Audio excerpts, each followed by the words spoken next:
le agradecemos profundamente que nos acompañe aquí, porque abordar este tema que durante los últimos años ha sido noticia, pero donde hay narrativas interesadas, cifras que nadie sabe cuáles son las correctas, abordarlo de manera seria, sistemática, creo que es una obligación de toda la sociedad y de nuestro gobierno. Se trata el invitado es Pedro Sassone, viceministro de Atención Integral para la Migración Venezolana de nuestra Cancillería y jefe de la gran misión Vuelta a la Patria. Pedro, muchas gracias por acompañarnos. Gracias a ti, Esther, por permitirnos comunicarnos a través de este canal y este prestigioso programa. Debo decir como antesala que Pedro Sassone además es un hombre con una amplia trayectoria, sobre todo en la investigación, en la Asamblea Nacional. Es reconocido por varias generaciones de diputados por su trabajo allí como investigador, y además viene de estar en la misión venezolana en Ecuador. Justamente allí inició una experiencia, a la cual quisiera comenzar hablando de esa experiencia de atención a los migrantes desde la Embajada de Ecuador, de Venezuela en Ecuador, perdón. Bueno, en primera instancia, gracias. Creo que la oportunidad, el momento es oportuno, ¿no?, para empezar a divulgar lo que es la gran misión. Bueno, eso es una decisión sabia y con un concepto de humanidad única que el presidente Nicolás Maduro decidió. Es decir, es como que si tú tuvieses una mirada diferente a las miradas tradicionales de la migración. Pues. Esta es una mirada de protección social. Esta es una mirada de crear vínculos con los venezolanos y una mirada de un punto fundamental que es el derecho al retorno. Pues el derecho al retorno es así como la migración es un derecho humano fundamental. Nosotros hemos dicho el retorno es un derecho. Si el retorno es un derecho, nosotros debemos brindar las condiciones para el retorno.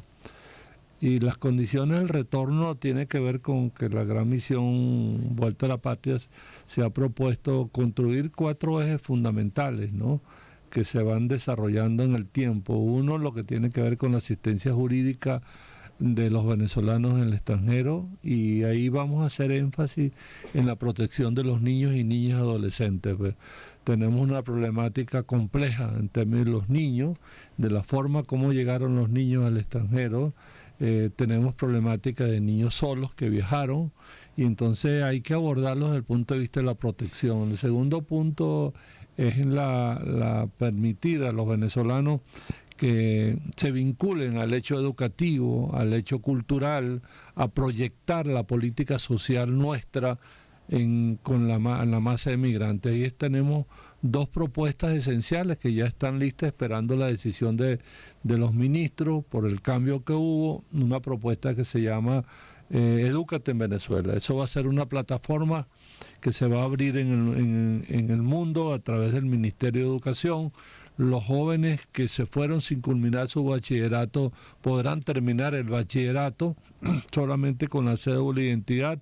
Van a tener todo un acompañamiento pedagógico. Eso es un diseño de altísimo nivel que hizo el Ministerio de Educación, que hizo la ministra saliente Yelixa Santaella, y ahora estamos esperando que el nuevo ministro Héctor Rodríguez lo evalúe y lo apruebe. Igualmente con el INSE ya tenemos un diseño que ya lo habíamos hecho. El primero de Edúcate en Venezuela lo habíamos hecho en Ecuador. En Ecuador graduamos 2 promociones de jóvenes en bachillerato productivo con la formación de la habilidad para el trabajo. Graduamos en el 2022 a 14 jóvenes y en el 2023 graduamos 34 jóvenes. Es decir, ellos pudieron formarse a distancia, y nosotros en el Ecuador le dimos un proceso de acompañamiento. Igualmente con el INSE vamos a abrir un programa de formación para el trabajo y de reconocimiento de experiencia. ¿Cuál es el elemento esencial? Es decir, Es la mirada de decir, aquí está el Estado venezolano, aquí están las políticas sociales del Estado venezolano para la protección social. Igualmente este proceso de acercamiento en lo educativo también lo vamos a hacer a través de la proyección en lo cultural, y para ello nos vamos a valer de las plataformas tecnológicas, es decir, vamos a utilizar la tecnología para poder llegar, que las personas sepan qué es la cultura, cómo se desarrolla en Venezuela, cuáles son las misiones de cultura para la protección y la identidad, el acercamiento, puedes estar donde estés, pero el acercamiento y el sentido de pertenencia, porque uno de los elementos más delicados en el proceso de la migración, primero que fue un mecanismo pensado desde el punto de vista político, la migración fue promocionada. Eso no deja de reconocer, bueno, que las condiciones materiales se deterioraron, y se deterioraron por la aplicación de las 930 medidas coercitivas unilaterales, y las aplicaron justamente en esa orientación, para destruir la base económica y para promocionar, inducir la salida del venezolano. Por lo tanto, la salida del venezolano fue consecuencia de la aplicación, pero en ese proceso igualmente se dio algo que hay que ponerle mucha atención, es que se trabajó la ruptura del sentido de pertenencia con Venezuela. Es decir, te dijeron, vete, te dijeron en el exterior están las soluciones de los problemas, y en el exterior tú sales y te pierdes la identificación con tu país, con el sentido de pertenencia. Y cuando hablamos del sentido de pertenencia, estamos pensando en los jóvenes, en los niños. Claro. Ahora fíjese, el tema de la migración no es un tema exclusivamente de Venezuela. En Venezuela tiene unas características particulares, y el tema de Venezuela además tiene las connotaciones políticas que usted ha mencionado. Yo creo que nadie hoy puede poner en duda que eso ha sido así, más allá de que ciertamente hay unas condiciones. Pero para Venezuela es una novedad, pero para el resto de los países de América Latina no lo es. De hecho, Venezuela fue un país receptor de migrantes hasta hace muy poco tiempo.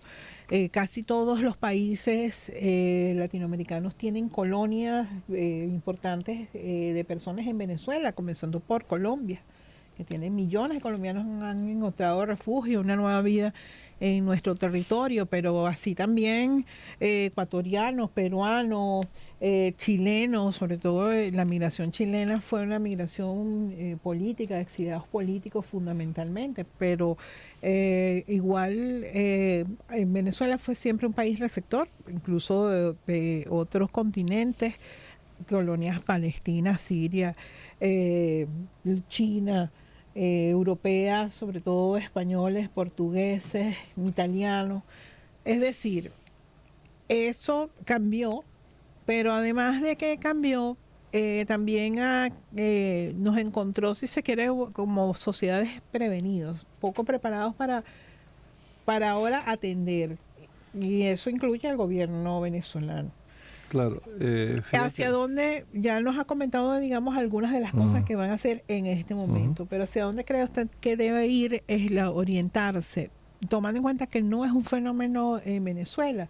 Las cifras de las que habla, por ejemplo, la Organización Internacional de Migraciones, más de 320 millones de personas se mueven en el mundo desde sus países de origen a otros destinos. El monto que significan las remesas, lo que mueven en la economía mundial. O sea, aquí estamos revisando justamente los datos del último informe de la Organización Internacional de Migraciones, y dice que en los últimos años ha superado el billón de dólares las remesas que remiten desde Estados Unidos solamente migrantes. Sí, pero fíjate que, y vémonos la pregunta, porque es que el caso de Venezuela tiene una diferencia. Es verdad, pues la migración es un fenómeno mundial, pues.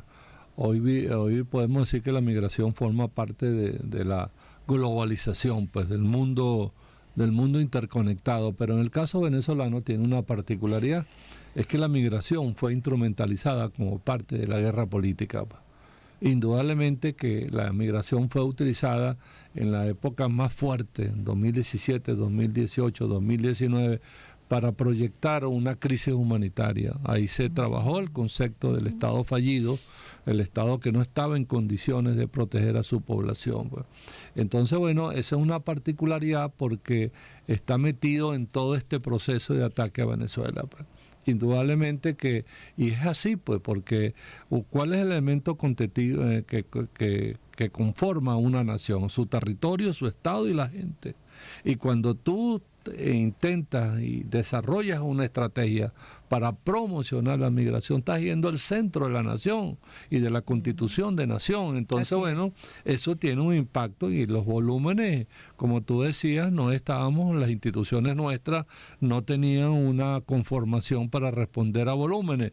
Hemos tenido y nos tocó vivir en el servicio, y nos ha tocado vivir en el servicio exterior, ajustarse a las condiciones, y nuestras instituciones respondieron. Primero respondió Alzheimer como fenómeno mundial en términos de darle el derecho a la identidad, respondieron toda la institucionalidad nuestra para apostillar documentos, para responder, tuvimos que ajustarnos, pero tenemos que hacer el cambio completo. Es decir, nosotros tenemos que transformar nuestros consulados y nuestras embajadas a las nuevas realidades, a una nueva realidad desde el punto de vista de lo masivo y desde el punto de vista del proceso de atención. Sí tenemos que tener, y hemos tenido y colocamos un concepto importante que se llama la diplomacia social consular, es decir, la diplomacia social de atención de cercanía, de creación de vínculos, de creación de relaciones con esa población y del trabajo que hay que hacer para promocionar el país. Es decir, nosotros tenemos que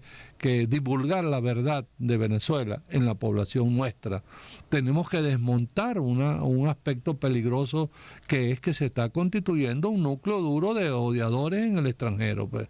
Y eso no hay que obviarlo porque así se ha desarrollado. Yo creo que con un tinte muy dramático después del 28 de julio. Gente que describía a sus familiares desde fuera diciéndoles que no les iba a hablar más, que no les iba a mandar más dinero, que los odiaba porque eran chavistas o porque habían votado por Nicolás Maduro. O sea, unas cosas de verdad terribles. Yo no sé si más terribles que las expresiones de odio que se vieron aquí en el territorio nacional. Pero entonces uno responde con otra lógica. Frente a la lógica del odio, responde con la lógica del amor. En términos prácticos, es decir, aquí está un Estado venezolano. Aquí te abre las puertas un Estado venezolano para que estudies. Aquí te abre el Estado venezolano para orientarte, para preservar sus derechos. Ahorita estamos trabajando una estrategia con la Defensoría del Pueblo y con las estructuras nuestras en términos de cómo atendemos a los niños. Estamos preocupados porque cerramos por aspectos políticos de la guerra política. Y toca un aspecto importante porque le iba a preguntar, Pedro, sobre eso, y quiero aprovechar para recordarle a quienes nos están escuchando, nos están viendo, que conversamos con Pedro Sazón, viceministro de Atención Integral para la Migración Venezolana de nuestra Cancillería, jefe de la Gran Misión Vuelta a la Patria. Porque estando en los países donde ahorita hay más venezolanos migrantes, cerrados consulados y embajadas por razones políticas, usted lo aclaraba, bueno, uno pues está de acuerdo o no, pero en todo caso es una decisión, son unos hechos que ¿cómo se puede atender entonces a la población venezolana que está en esos países? Sí, ahí estamos trabajando tres iniciativas. La primera iniciativa es que deben hacer el consulado digital. Consulado digital para atender a la población. Es decir, nosotros vamos a crear, y eso no es una cosa que vamos a inventar el agua tibia, no, ya existen varias experiencias en términos de atención consular. Vamos a crear una estructura digital para atender a la población. El segundo elemento que ya estamos diseñando el modelo y vamos a tener un seminario la semana que viene donde vamos a tocar el tema, es que vamos a hacer alianza con las defensorías del pueblo. Es decir, nosotros vamos a acudir a instituciones pares. ¿Para qué? Para proteger a los niños. Hay un elemento preocupante. A las defensorías del pueblo de cada país. De cada país. Esas defensorías, ¿por qué? Porque tenemos una realidad de los niños institucionalizados en el extranjero. Hay que ir a la búsqueda de ellos, tenemos que rescatar a los niños, tenemos que crear las condiciones para que los niños se reúnan con su familia. Eso es un tema difícil, complejo, porque nos tocó vivirlos en el Ecuador. En ningún momento el Estado ecuatoriano nos dio la información completa de cuántos niños están institucionalizados. Hablamos de una cifra así sin tener la comprobación certera de 800 niños institucionalizados, es decir, que están bajo la protección del Estado ecuatoriano. Y yo les decía, la forma de salvar al niño es la vuelta a su casa, la vuelta a su familia, el sistema de protección natural. Entonces, bueno, vamos a desarrollar ese trabajo. Igualmente, vamos a desarrollar un trabajo de información en términos de qué son las instituciones venezolanas, cómo se activan los sistemas de protección, y ahí vamos a desarrollar una plataforma de información para divulgar lo que tiene que ver con el conocimiento, pero sí vamos a crear las estrategias en términos de garantizar la atención del venezolano. Vamos a hacer algunas alianzas con los movimientos sociales, amigos también, que trabajan en el tema de derechos humanos para crear un tejido también de protección y de orientación jurídica y social para esos países donde no tenemos la apertura y no tenemos el consulado o la embajada. Entonces, sí es un elemento complejo a resolver, pero creemos que vamos a buscar los caminos para resolver, lo hemos colocado como elemento prioritario. El otro elemento prioritario dentro de las estrategias es que estamos planteando un diálogo con los jóvenes en Venezuela. Es necesario abrir un diálogo con los jóvenes. ¿Y un diálogo sobre qué? Sobre el proyecto de vida del joven, sobre qué proyecta la vida del joven, sí, porque con gran respecto a parte su propio proceso. De la narrativa para estimular la migración, sobre todo en los jóvenes venezolanos, era que en Venezuela no hay futuro. Y ahí vamos justamente, vamos a trabajar dos conceptos: el concepto de la confianza en el país y el concepto de la esperanza. Es decir, cuando trabajamos el concepto de la esperanza, ¿de qué? Oye, la esperanza de que desarrollo mi proyecto de vida, que tengo oportunidades sociales, que tengo oportunidades de formarme, que tengo la protección de la familia. Y en la medida en que trabajemos la esperanza, vamos a trabajar la confianza. Sí hay que consolidar la confianza en el país. No puede ser que el elemento central que esté en la subjetividad del joven, que hay que estudiarlo de hecho para ver cuál es la valoración subjetiva de hacia dónde estás proyectando. Si yo estoy estudiando y yo estoy trabajando y yo me estoy formando y lo que está en mi subjetividad, que mi realización material y social está fuera del país, de verdad que estamos mal. Entonces, bueno, hay que trabajarlo fuerte, porque lo que tú dices como parte de la guerra cognitiva, ha sido trabajado la desesperanza, pues, el sentido de la derrota, y es ahí, en la discusión por dónde surge el fascismo. Bueno, el fascismo surge en un sentimiento de pérdida, en un sentimiento de frustración, en un sentimiento de desesperanza frente a un sistema, pues. Y ahí es donde surgen todas estas propuestas ultraderechistas, indudablemente que uno de los sectores más impactados ha sido los jóvenes, pues. Pedro, se nos queda corto el tiempo. Yo creo que habría muchas cosas más que desarrollar del trabajo que están haciendo, de plan Vuelta a la Patria, que nos quedó por fuera completamente, pero desde ya le hago la invitación nuevamente para que nos acompañe y podamos desarrollar otros de los aspectos de este interesante trabajo. Yo creo que es una novedad en la gestión de gobierno que es importante destacar y apoyar, porque es un fenómeno que no se va a terminar en un año ni en 2 años, y tenemos una comunidad migrante venezolana importante tanto en América Latina como en otros países del mundo. Gracias por acompañarnos. Ya estaba invitado, ya le podemos poner fecha de una vez para que nos vuelva a acompañar en el estudio. Con mucho gusto estaremos otra vez comentando y consultando, porque es importante esta forma, porque hay que comunicar una política novedosa, una política que está en desarrollo y una propuesta y una decisión del presidente Nicolás Maduro. Así es, muchas gracias a Pedro Sazone, viceministro de Atención Integral para la Migración venezolana de nuestra Cancillería, jefe de la misión, de la gran misión Vuelta a la Patria. Nos toca hacer una pausa, volvemos con ustedes en unos minutos. Al instante.